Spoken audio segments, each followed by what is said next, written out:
Berita selanjutnya, pemirsa, penerapan metode pembelajaran dengan pendekatan khusus terus dikembangkan di sejumlah sekolah luar biasa guna memaksimalkan potensi siswa sesuai kebutuhan masing-masing. Meski begitu, kurikulum tetap sama namun dengan penerapan yang berbeda.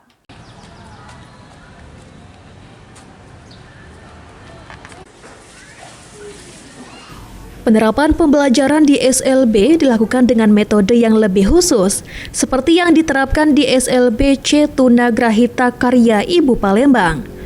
Wakakurikulum SLBC Tunagrahita Karya Ibu, Roza Rafni, menjelaskan, SLBC ini menerima siswa dengan kebutuhan khusus tunagrahita atau keterbatasan intelijensi. Dengan 2 tingkatan yakni sedang dan ringan, kurikulum yang diterapkan di SLB sama dengan kurikulum sekolah reguler, namun disesuaikan berdasarkan kemampuan dari siswa.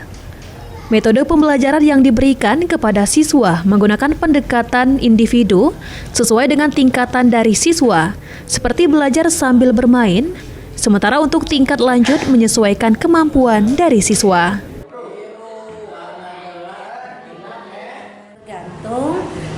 Anak-anak ada yang di dalamnya. Kalau yang SD itu kan banyak masa bermain, karena memang mereka umurnya itu belum masuk. Istilahnya tuh kalau untuk sekolah reguler tuh belum masuk, mereka umur 8, 9, 10. Mereka tuh pada dasar masih di anak TK PAUD.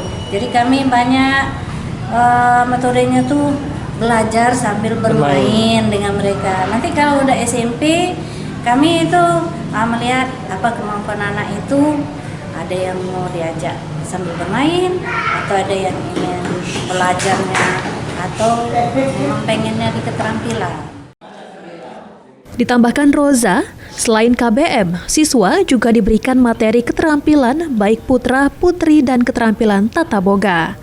Di tahun ajaran baru, SLBC Tunagrahita Karya Ibu Palembang menerima sebanyak 60 siswa baru, baik yang melanjutkan dari SD ke SMP maupun siswa dari sekolah lain. Ilham Wahyudi, PAL TV.